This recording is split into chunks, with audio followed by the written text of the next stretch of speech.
We have done these two parts. Now we are here and we are going to start linear momentum.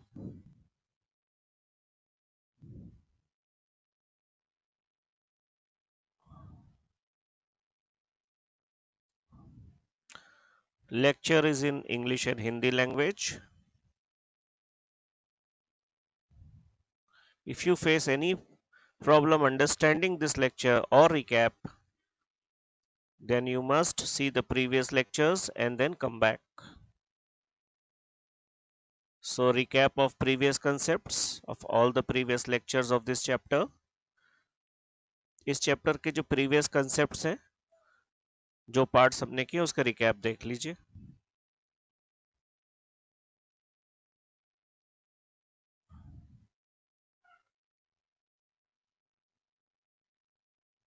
ये सारे topics हमने detail में एक एक point discuss किया है इन आवर प्रीवियस लेक्चर्स.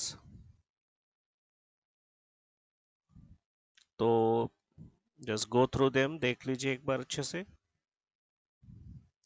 एक एक पॉइंट आपको अच्छे से याद होना चाहिए, समझ में आना चाहिए, सो दैट ये topic inertial and non inertial बहुत ही इंपॉर्टेंट टॉपिक था, बहुत डिटेल में मैंने समझाया है. Many students are remains confused, बहुत स्टूडेंट को कंफ्यूजन रहता है. बहुत डिटेल में मैंने अच्छे से एक्सप्लेन कर दिया. अब आई होप अभी कोई कंफ्यूजन नहीं होगा आपको.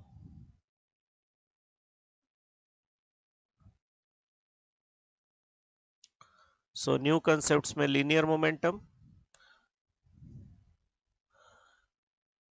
तो यहाँ एक छोटा सा रिकैप जैसा ही है कि न्यूटन्स फर्स्ट लॉ के हिसाब से क्या था. ये जो भी यहाँ लिखा हुआ है मैं यहाँ पर शॉर्ट में बताता हूँ. न्यूटन्स फर्स्ट लॉ के हिसाब से क्या लिखा हुआ था? नेट फोर्स अगर जीरो है तो एक्सेलरेशन भी जीरो होगा. That was basically Newton's first law.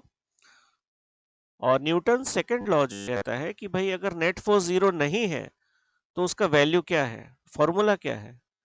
तो न्यूटन सेकंड लॉ कहता है कि अगर नेट फोर्स जीरो नहीं है, for example this m is a mass of a particle and so many forces are acting on it, और इन सब रेड फोर्सेस का रिजल्टेंट फोर्स जो है वो है ये सिंगल, ये नेट फोर्स है. ये क्या है? ये सारे फोर्सेस का रिजल्टेंट नेट फोर्स. तो ये सारे फोर्सेस को आप भूल जाइए और सिंगल फोर्स को याद रखिए, एफ नेट. तो न्यूटन सेकंड लॉ आपको इस नेट फोर्स का फॉर्मूला बताता है कि नेट फोर्स जो है वो एक्सेलरेशन से रिलेटेड है. Net force is related to the acceleration of the particle. और वो रिलेशन क्या है? F net is mass into acceleration. Remember कि F net is mass into acceleration. अगर हम सिर्फ F1 का बात करें तो ये मास इनटू एक्सेलरेशन नहीं होगा, ये रॉन्ग है. या सिर्फ F3 का बात करें तो वो नहीं. Resultant external force is mass into acceleration. ये बात बहुत ही इंपॉर्टेंट है जानना. तो अगर नेट एक्सटर्नल फोर्स जीरो ना हो according to second law, then acceleration will also not be zero. तो भाई व्हाट इज द एक्सेलरेशन? कैसे फाइंड करेंगे एक्सेलरेशन? तो यस, एक्सेलरेशन हम यहां से फाइंड करेंगे कि नेट एक्सटर्नल फोर्स माने resultant force on the particle divided by mass of the particle. इस तरह से मुझे एक्सेलरेशन वेक्टर मिल जाएगा. तो लीनियर मोमेंटम के बारे में आइडिया होगा ही आपको पहले से ही. Linear momentum is a product of mass into velocity. Now momentum, velocity is a vector quantity, mass is a scalar quantity. तो स्केलर और वेक्टर का प्रोडक्ट क्या होता है? एक वेक्टर क्वांटिटी. यहां से एक वेक्टर नॉलेज अगर हम यूज करें, if you use our vector knowledge, तो क्या क्या बोल सकते हैं? सबसे पहले ये क्लियर है कि मोमेंटम एक वेक्टर क्वांटिटी है. ठीक है भाई. और क्या? इफ ए वेक्टर इज के टाइम्स ऑफ बी वेक्टर, तो हम कहते हैं ना ए और बी पैरेलल है या एंटी पैरेलल है.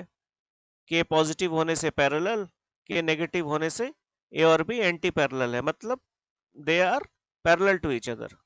ये हम डायरेक्ट वेक्टर नॉलेज से निकाल सकते हैं कि मोमेंटम का जो डायरेक्शन होगा वो वेलोसिटी के ही डायरेक्शन में होगा, parallel to the direction of the velocity, क्योंकि मास हमेशा पॉजिटिव क्वांटिटी होता है, right.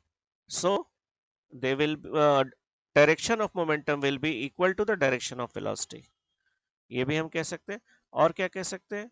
Magnitude of the momentum के बारे में हम कह सकते हैं, we can say that magnitude of the momentum is proportional to the mass.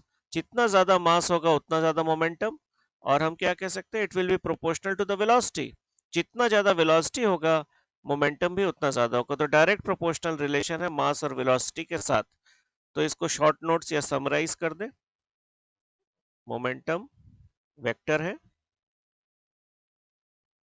Parallel to velocity, directly proportional to velocity and directly proportional to mass. जितना ज्यादा वेलोसिटी उतना ज्यादा मोमेंटम, जितना ज्यादा मास उतना ज्यादा मोमेंटम। ये हमें वेक्टर नॉलेज और इस रिलेशन से ही मिल गया। तो momentum is a vector quantity, ये सब क्लियर है। तो जो वेक्टर का बिहेवियर है मोमेंटम का भी वही बिहेवियर होगा। तो यहाँ एक्स्ट्रा मैं बता देता हूँ, एक्स्ट्रा कि मोमेंटम अगर एक वेक्टर क्वांटिटी है तो यहाँ से हम लिख सकते हैं momentum along x axis is mvx, momentum along y axis is mvy। देखिए कोई वेक्टर साइन मैंने नहीं दिया है यहाँ पर, राइट? ये कंपोनेंट्स का रिलेशन है। And momentum along z is vz। तो ये कैसे हुआ? बहुत सिंपल है। We will use vector knowledge. Momentum p can be written as pxi pyj plus pzk, और velocity vector is vxi plus vyj plus vzk। तो i components को अगर इक्वेट करेंगे तो px is equal to mvx, ये देखिए आ गया। j component को इक्वेट करेंगे तो py is equal to mvy, yes. And if we equate the k component, pz is equal to mvz, yes। इस तरह से ये इजिली डिराइव हो गया।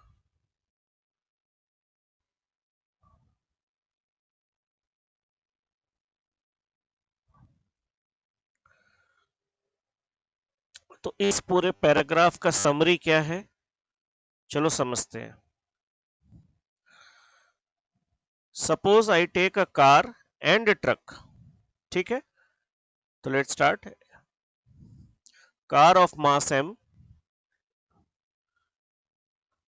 फोर्स। तो कार ऑफ मास m है जो इनिशियली एट रेस्ट है, और after a time t second उसका वेलोसिटी क्या हो गया? v हो गया। तो रेस्ट से वेलोसिटी v तक पहुंचने के लिए मुझे कोई फोर्स चाहिए। मुझे कार को जो एट रेस्ट है पुश करना होगा। कार जो स्टॉप है उसे पुश करना होगा। पुश करने का मतलब फोर्स इज अ पुश और पुल। मुझे कोई फोर्स अप्लाई करना होगा, पुश फोर्स अप्लाई करना होगा। Let F be the push force I apply on the car so that उसका वेलोसिटी 0 से v तक हो जाए in time t। Time t important है। अब मैं एक बड़ा मास लूंगा, ट्रक। ट्रक एट रेस्ट होगा, आई विल टेक दैट। और उस ट्रक को भी सेम टाइम में मुझे सेम वेलोसिटी v तक पहुंचाना है। तो क्या ज्यादा फोर्स का जरूरत होगा कि नहीं होगा? कॉमन सेंस की बात है। एक छोटा सा कार है और एक बड़ा सा ट्रक है। ट्रक से भी बड़ा आप ट्रेन ले लीजिए, ट्रेन। एक ट्रेन को आपको पुश करना है,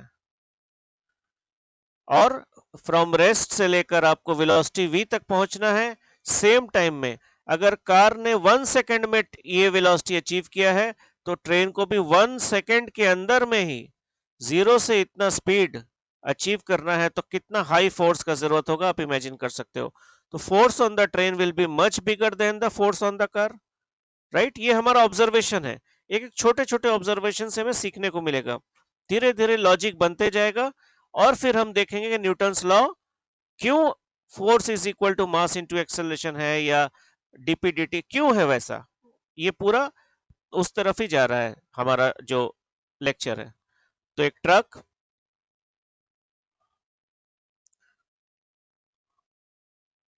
एफ डैश, ट्रक। तो F dash is the force जिस फोर्स से हम ट्रक को पुश करेंगे, और सेम टाइम टी इंपॉर्टेंट है। सेम टाइम टी में मुझे इस ट्रक को वेलोसिटी v तक पहुंचाना है। तो ऑब्वियसली ऑब्वियसली ये वाला जो फोर्स है, force on the truck by me by external agency should be greater than इतना, ये इतना हमें पता है। For same velocity in same time, अगर मान लो टाइम में बहुत ज्यादा दे दूं आपको, तो आपने ट्रक को पुश किया with a little force, little force से जब आप पुश करोगे तो न्यूटन लॉ के हिसाब से कि आपने पुश किया है तो ट्रक रेस्ट से मोशन में आ जाएगा, ट्रक को एक एक्सेलरेशन मिल जाएगा। एक्सेलरेशन का मतलब वेलोसिटी इंक्रीज होगा। तो क्योंकि आपने स्मॉल फोर्स से पुश किया है, स्मॉल फोर्स से पुश किया है, तो आपको एक स्मॉल एक्सेलरेशन मिलेगा। तो धीरे धीरे धीरे धीरे वेलोसिटी इंक्रीज होगा, वेरी वेरी स्लोली। और अगर धीरे धीरे वेलोसिटी इंक्रीज हो रहा है तो काफी टाइम लग जाएगा, वो velocity v equal to v में बहुत ज्यादा टाइम लग जाएगा, इस t से बहुत ज्यादा टाइम। लेकिन हमारा यहाँ पर वो केस नहीं है, हमें सेम टाइम में सेम वेलोसिटी चाहिए, फोर्स हम चेंज कर सकते हैं, तो मुझे बहुत ज्यादा फोर्स अप्लाई करना होगा। तो आपने देखा स्मॉल फोर्स से भी पॉसिबल है सेम वेलोसिटी, लेकिन टाइम बहुत ज्यादा लगेगा। तो यहां पर इस चीज के बारे में बात नहीं हो रही। Now if you can read कि एक लाइट व्हीकल है, सपोज अ कार, और एक लोडेड ट्रक है जो हॉरिजॉन्टल रोड में है। ये ब्रैकेट में मैंने इंपॉर्टेंट चीज लिखा है, much greater force is needed to push the truck, push force है, then the car to bring them to the same speed in same time, same speed in same time लाने के लिए force on the truck by me by external force will be much greater than force on the car। ये इतना हमने observe किया, इतना हमें पता है। सिमिलरली अगर कोई ट्रक मूव कर रहा हो, पहले से ही मोशन में हो और उसे रोकना है, तो अगर पहले से ही मोशन में है और उसे रोकना है तो मुझे फिर से वही बात, ट्रक में ज्यादा फोर्स अप्लाई करना होगा रोकने के लिए देन अ कार। तो चाहे रेस्ट से मोशन हो चाहे मोशन से रेस्ट हो, सेम टाइम अगर है, तो यानी स्टार्टिंग में कार और ट्रक का स्पीड सेम है, कार और ट्रक का स्पीड सेम है, और दोनों को 1 सेकंड में सपोज रोकना है, मुझे स्टॉप करना है 1 सेकंड में, ऑब्वियसली कार को कम फोर्स अप्लाई करना पड़ेगा 1 सेकंड में रोकने के लिए, और ट्रक को बहुत ज्यादा फोर्स अप्लाई करना होगा, अपोजिंग फोर्स 1 सेकंड में रोकने के लिए एट रेस्ट।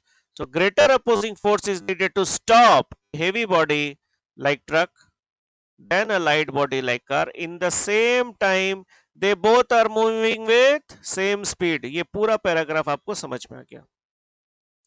तो यहां हम एक्स्ट्रा कुछ बताना चाहते हैं कि मास of the truck is greater then mass of car, तो mv by t is greater than, v by t से मल्टीप्लाई कर दिया मैंने, तो अगर ये ग्रेटर देन ये है तो v कांस्टेंट है सेम v, और t कांस्टेंट है सेम t, तो v बाई टी कांस्टेंट है, v बाई टी कांस्टेंट हुआ, तो एक कांस्टेंट से हम दोनों तरफ मल्टीप्लाई करेंगे तो सेम ऑब्जर्वेशन होगा।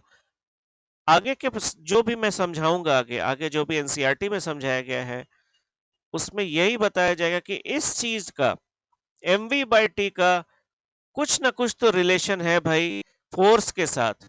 ये मास वेलोसिटी टाइम और फोर्स में कुछ तो कनेक्शन है, वो क्या कनेक्शन है धीरे धीरे धीरे धीरे एक एग्जांपल से हम लोग जानेंगे, और अल्टीमेटली मुझे जो क्या मिलेगा वो भी मैं बता दे रहा हूं, अभी बता दूंगा। तो इन दोनों के बीच में व्हाट इज द कनेक्शन, कुछ तो कनेक्शन है, तभी तो भाई mv बाई टी जिसका ज्यादा फोर्स भी उसका ज्यादा हो रहा है, ट्रक का mv बाई टी ज्यादा। तो क्या कनेक्शन है वो मैं अभी आपको बता दे रहा हूं। कनेक्शन ये है कि फोर्स का जो रिलेशन है वो change in momentum by time, सिर्फ मोमेंटम नहीं, ये मोमेंटम है actually, change in momentum like v2 minus v1 कह दे बाय टाइम, जिसको rate of change in momentum कहते हैं। रेट मतलब टाइम से आपने डिवाइड कर दिया, आगे चल के यही हमें मिलने वाला है। इसी चीज को फैंसी लैंग्वेज में हम कहेंगे del P by del T, जिसको बेटर होगा एवरेज फोर्स कहना, और इंस्टेंटेनियस फोर्स के लिए कैलकुलस का हेल्प लेंगे डीपी बाय डी टी। ये सब चीज हम लोग आगे करने वाले, और यही न्यूटन सेकेंड लॉ मिलेगा मुझे। तो ये मैंने पहले ही बता दिया। और यहां तक कैसे पहुंचे, चेंज इन मोमेंटम, टाइम, ये सब कैसे, अभी तक तो चेंज इन मोमेंटम नहीं आया, ओनली मोमेंटम था, सब यही बताया गया है। तो उसको ध्यान से सुनिए, एक बार भी अगर आप समझ लेंगे तो फिर बस उसके बाद और जरूरत नहीं पड़ेगा। तो अलग अलग एग्जाम्पल से आपको यहाँ समझाया गया है कि ठीक उसी तरह से यहाँ पर एग्जाम्पल है कि भाई मास ऑफ ए बॉडी जो है determine the effect of force on the motion, मतलब ज्यादा मास होगा तो इफेक्ट भी ज्यादा मिलेगा। जैसे कि 2 स्टोन्स को ड्रॉप किया गया, एक छोटा सा पत्थर और एक बहुत बड़ा हेवी पत्थर को ड्रॉप कर दिया, किससे, बिल्डिंग से। किसको कैच करना इजी होगा, स्मॉल स्टोन को जिसका मास कम है। किसको रोकना या कैच करना मुश्किल होगा, ऑब्वियसली हेवी स्टोन को कैच करना मुश्किल होगा। यानी मास एक इंपॉर्टेंट पैरामीटर है फोर्स को डिसाइड करने का, यही बताया गया है। और इस रिलेशन से भी हम देख रहे हैं कि जिसका मास ज्यादा होगा उसी का फोर्स ज्यादा था। तो थोड़ा मुझे कनेक्शन मिल गया मास से। अब नेक्स्ट क्या बात हो रहा है कि भाई वेलोसिटी जो स्पीड है वो भी डिटरमाइन करता है इफेक्ट ऑफ फोर्स। तो इसका बहुत ही अच्छा एग्जांपल, एक बुलेट लो, बुलेट 1 जिसका स्पीड बहुत ज्यादा है, और एक बुलेट 2 लीजिए जिसका स्पीड जो है बहुत कम है, यानी v1 is much greater than v2। ऐसा कोई सिचुएशन हम लेते हैं, तो कौन सा बुलेट इजिली पियर्स करेगा ह्यूमन टिश्यू को, या ज्यादा नुकसान करेगा या ज्यादा पेनिट्रेट करेगा, कौन सा बुलेट? ऑब्वियसली जिसका वेलोसिटी ज्यादा है। दोनों का मास तो सेम है, बुलेट का मास तो सेम है, दोनों सिमिलर बुलेट है। मास सेम होने के बाद भी फोर्स किसमें ज्यादा देखने को मिलेगा, पियर्सिंग कैपेसिटी, पेनिट्रेटिंग कैपेसिटी किसमें ज्यादा देखने को मिलेगा, जिसका स्पीड ज्यादा हो। यानी कहीं ना कहीं स्पीड और फोर्स का भी कोई ना कोई रिलेशन है। तो the same bullet fired with moderate speed, यानी हल्के स्पीड से, यानी v2 not cause much damage. आपको समझ में आ गया, यानी कहीं ना कहीं फोर्स का रिलेशन इस mv के साथ है ही है। कहीं ना कहीं फिर से मुझे एक ऐसा समझ में आ रहा है कि नहीं, कोई तो रिलेशन है इन दोनों में, राइट? तो मास इनटू वेलोसिटी का कुछ ना कुछ तो कनेक्शन है, किसके साथ, फोर्स के साथ। So product of mass and velocity that is momentum, right? हमने पढ़ा मोमेंटम मतलब product of mass into is the relevant variable of motion. इसी का कनेक्शन, ये रीड लिखा हुआ मतलब ये पूरा का पूरा आपको एवरी पार्ट इसका रीड करना और समझना है। ये फुल पैराग्राफ इंपॉर्टेंट है, तो चलिए मैं ही रीड कर देता हूं आपके लिए। और यहां से अब हमारे पास इंपॉर्टेंट कंक्लूजन आएगा। देखो यहां पर मोमेंटम नहीं है, कुछ और है। क्या है, देखते हैं। चेंज इन मोमेंटम है, देखते हैं। 10 फॉर ए गिवन मास, एक मास अगर फिक्स है, जैसे बुलेट का मास फिक्स था, ग्रेटर स्पीड अगर होगा तो greater is the opposing force needed to stop. दो बुलेट का मास सेम है, जिस बुलेट का स्पीड ज्यादा होगा उसको स्टॉप करने में मुझे ज्यादा फोर्स का जरूरत पड़ेगा, जिस बुलेट का स्पीड कम होगा उसको स्टॉप करने में कम फोर्स का जरूरत पड़ेगा। इन अ सर्टेन टाइम, बार बार ये सर्टेन टाइम जो है वो फिक्स है, दोनों बुलेट के लिए टाइम फिक्स है। अगर आप हाई स्पीड वाले बुलेट को बहुत ज्यादा टाइम दोगे, बहुत ज्यादा टाइम दोगे, तो कम फोर्स में भी रोक सकते हो। जैसे कि बॉल कैच करता है एक प्लेयर, एक बॉल कैच करता है एक प्लेयर, ये है प्लेयर का हैंड, और ये बॉल आ रहा है। तो क्या करता है प्लेयर, अपना हैंड को पीछे लेकर जाता है धीरे धीरे। तो बॉल को बहुत ज्यादा टाइम मिला ट्रेवल करने के लिए, जितना वो पीछे ले जा सकता है उतना बॉल को ज्यादा टाइम मिलेगा, और जितना ज्यादा टाइम मिलेगा कम फोर्स में भी काम चल जाएगा बॉल को रोकने में। लेकिन अगर प्लेयर पीछे हाथ मूव करेगा ही नहीं तो तुरंत बॉल आके स्ट्राइक करेगा, वेरी हार्ड, बहुत ही हार्ड वे में स्ट्राइक करेगा, और हाई फोर्स, बॉल अपना हाई फोर्स से हैंड को पुश करेगा, और हैंड कैन इंजर्ड ऑल्सो, हाथ इंजर्ड भी हो सकता है because of the high force. तो यहां पर कहने का मतलब क्या है कि सर्टेन टाइम, टाइम बहुत इंपॉर्टेंट, दोनों को सेम टाइम अगर दिया जाए तो जिस बुलेट का स्पीड ज्यादा होगा उसमें ज्यादा ऑपोजिंग फोर्स का जरूरत होगा, आप समझ गए, टू स्टॉप देम। तो ये पार्ट यहां तक। टेकन टुगेदर, मास और product of mass and velocity that is momentum, mass और वेलोसिटी का जो प्रोडक्ट मोमेंटम है दोनों को अगर साथ में ले तो ये हमें समझ में आ रहा है इतना लॉजिक से जो हमने किया है अभी इतना, कि यही रेलेवेंट वेरिएबल ऑफ मोशन है।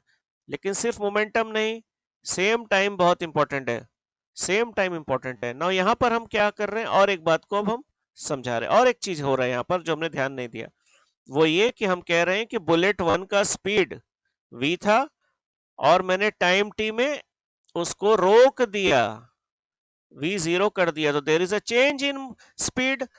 तो अगर इसको मास से मल्टीप्लाई कर दे तो there is a change in momentum.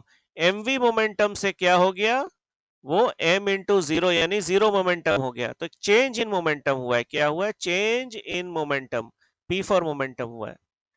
तो जिस बुलेट का स्टार्टिंग स्पीड ज्यादा होगा, राइट, और फाइनल स्पीड जीरो अगर मुझे करना है, रोकना है, तो जिसका स्टार्टिंग स्पीड ज्यादा होगा उसका चेंज ज्यादा होगा। b1 का स्टार्टिंग स्पीड 100 मीटर पर सेकेंड है, फाइनल स्पीड है जीरो, तो चेंज कितना है 100। b2 का स्टार्टिंग स्पीड है 10 मीटर पर सेकेंड और फाइनल स्पीड जीरो चाहिए, तो चेंज ओनली 10 है। तो ऑब्वियसली चेंज इन मोमेंटम जिसका ज्यादा होगा, b1 का चेंज इन मोमेंटम ज्यादा है, इसलिए ज्यादा ऑपोजिंग फोर्स का जरूरत होगा उसको रोकने के लिए। ये चेंज वर्ड इंपॉर्टेंट है। तो greater the change in the momentum, not only momentum, change in the momentum is the in a given time. ये देखो फिर से टाइम आ गया, दोनों बुलेट को सेम टाइम दिया जाएगा, जो भी उनका स्पीड है वहां से रेस्ट में आने के लिए सेम टाइम दिया जाएगा, ठीक है। अब रेस्ट में आने के लिए सेम टाइम दिया जाएगा, मुझे फोर्स अप्लाई करना है भाई, कम बेसिक जिसको जितना लगे। तो ऑब्वियसली फर्स्ट बुलेट में बहुत ज्यादा फोर्स अप्लाई करना पड़ेगा उसी टाइम में, लाइक 1 सेकेंड, सपोज 1 सेकेंड में उसको जीरो रेस्ट लाने के लिए। और बुलेट टू जिसका स्पीड कम है, 1 सेकेंड में उसको रेस्ट में लाने के लिए कम फोर्स का जरूरत पड़ेगा, कम फोर्स से काम चल जाएगा। तो ये इसलिए मैंने इंपॉर्टेंट पार्ट है, इसलिए मैंने इतना डिटेल में रीड करके एक एक चीज एक्सप्लेन कर दिया है, चाहे जो भी टाइम लगे एक्सप्लेन करने में। The greater the change in the momentum in a given time, जितना ज्यादा चेंज इन मोमेंटम होगा in a given time, time fix है हमारा, greater is the force needed to apply. तो ये जो कनेक्शन हम खोज रहे थे कुछ मुझे मिल गया है, वो कनेक्शन कहीं ना कहीं फोर्स का रिलेशन है चेंज इन मोमेंटम के साथ, कहीं ना कहीं फोर्स का रिलेशन किसके साथ है, चेंज इन मोमेंटम के साथ इन अ गिवन टाइम। ये हमने देख लिया। तो ट्रक और कार वाले केस में ट्रक और कार दोनों ही मूव कर रहे थे अपने अपने स्पीड से, वेलोसिटी ऑफ द ट्रक, और उनको मुझे रोकना था। तो let momentum of the truck क्या था, initial momentum M V truck, final momentum truck का क्या था एम इंटू जीरो। तो चेंज इन मोमेंटम क्या हो गया, M V minus zero, M V minus M zero. तो ये हुआ change in momentum of the truck, और ये है change in momentum of the car. और ऑब्वियसली हम जानते हैं कि ट्रक में ज्यादा फोर्स का जरूरत पड़ गया था टू स्टॉप, टू रेस्ट, उसको रोकने के लिए। तो ज्यादा फोर्स क्यों जरूरत पड़ा, क्योंकि ट्रक का स्टार्टिंग मोमेंटम ज्यादा था, फाइनल मोमेंटम हमने दोनों का ही जीरो ले लिया। तो चेंज इन मोमेंटम ट्रक के केस में ज्यादा है, तो ट्रक में ज्यादा अपोजिंग फोर्स लगेगा उसको रोकने के लिए, इसलिए F dash truck is greater than F car. यही है हमारा मेन जो समझाना चाहते हैं हम लोग, change in momentum is important.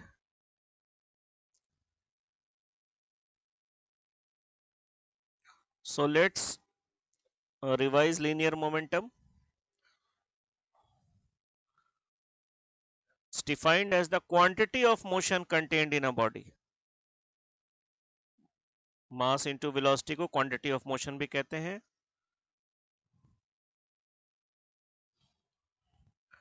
Measured in terms of force required to stop the body in unit time. Basically इसका मतलब ये है कि change in momentum, ये आप न्यूटन्स लॉ के बाद ही समझोगे, लेकिन मैं जस्ट फिर भी लिख देता हूं।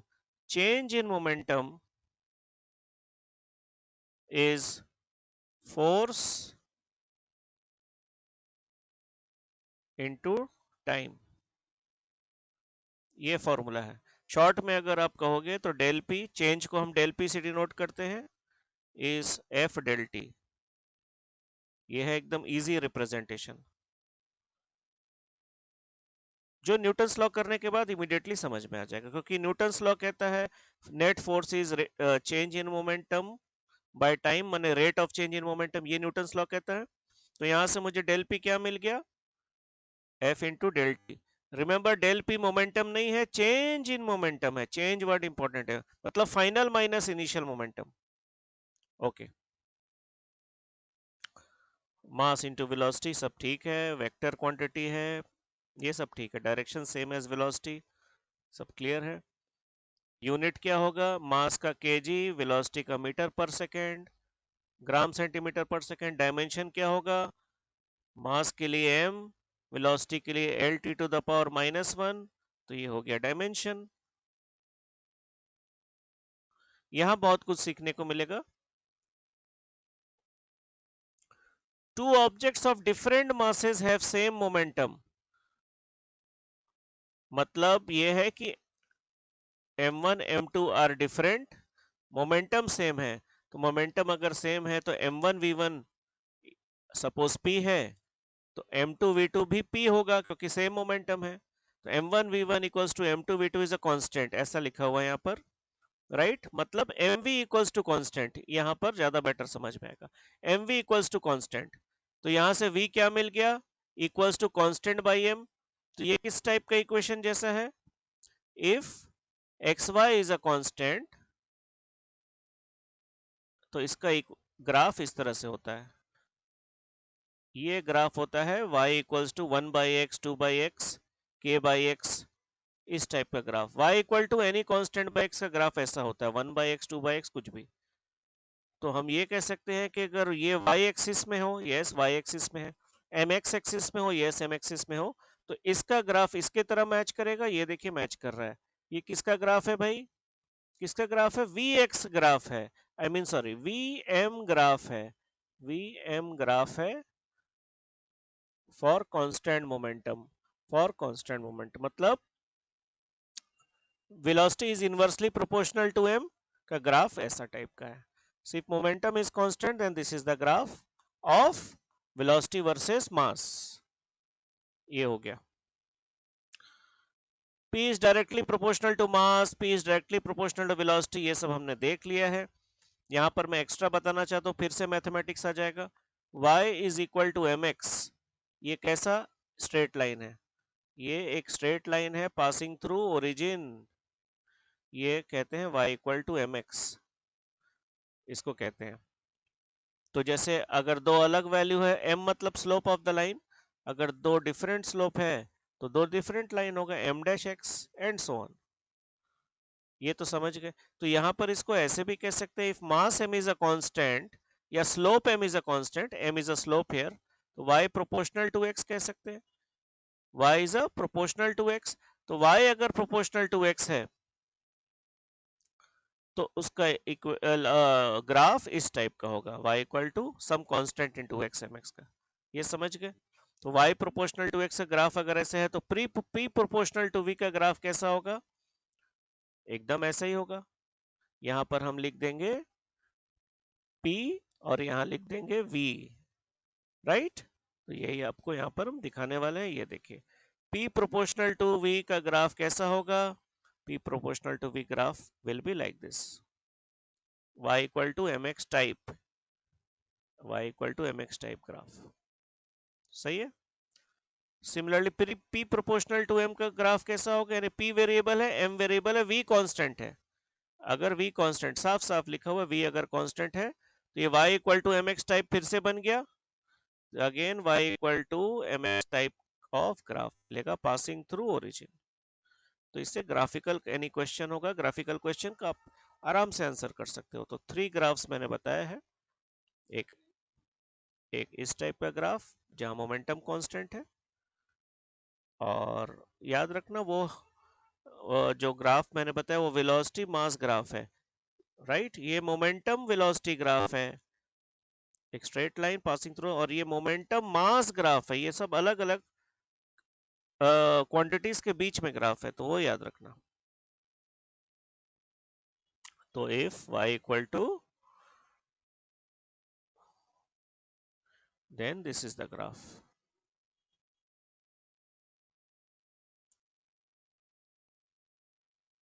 स्लोप के आपको पता ही है, स्ट्रेट लाइन के कंसेप्ट के हिसाब से स्लोप के होता है. ओके, सो एक एग्जांपल 1, चलो पहला एग्जांपल शुरू करते हैं. रीड कर लीजिए.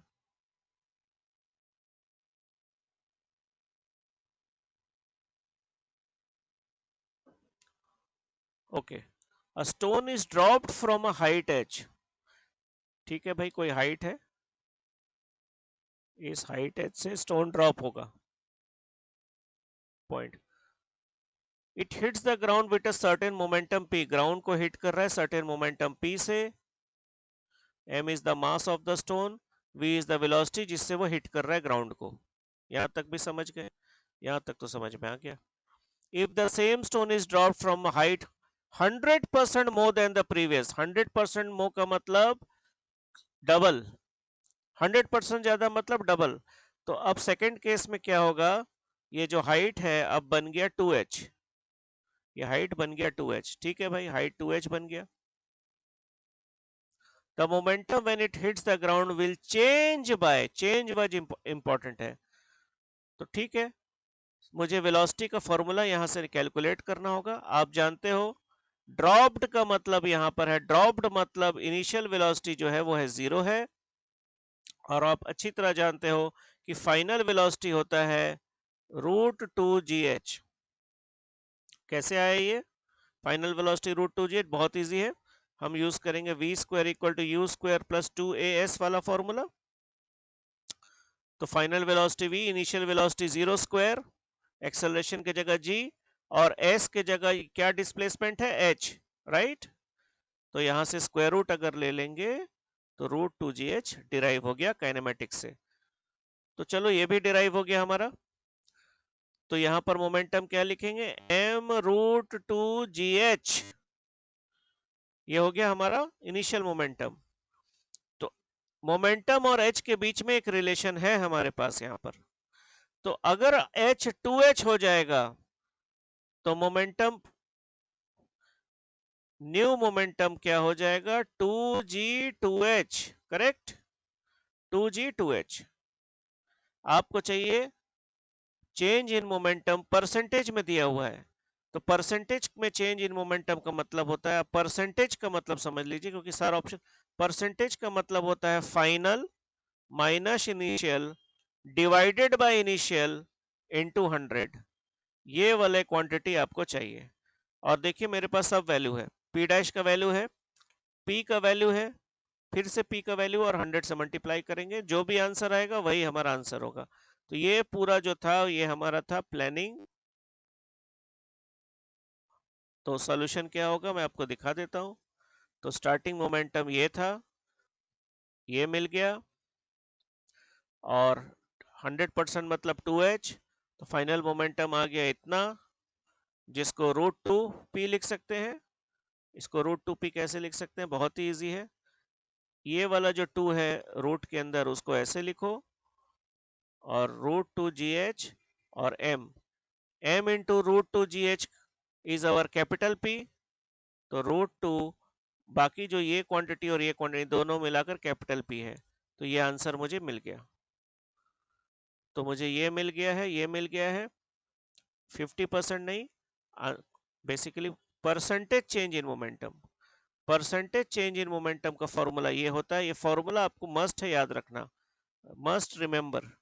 परसेंटेज चेंज का मतलब क्या होता है किसी भी क्वांटिटी का. तो ये सारे वैल्यूज हमारे पास है. p के जगह क्या लिखेंगे, p डैश के जगह √2p, √2p minus p by p into 100. p cancel होके √2 माइनस 1 इंटू 100, √2 1.4, 1.4 माइनस 1.41 इंटू 100, 41% हमारा आंसर है. 41% आंसर है. तो आंसर क्या हो गया, बी हो गया. 41% is my answer. 41% is my answer. तो यही बात यहाँ पर अच्छी तरह से दिखा दिया गया है. तो ये है हमारा माइनस करने पर इतना 41.4 यानी 41% is my percentage change in the momentum. So all the concepts आराम से समझ में आ गया होगा. कमेंट सेक्शन में आप लिख दीजिए कंसेप्ट अंडरस्टूड.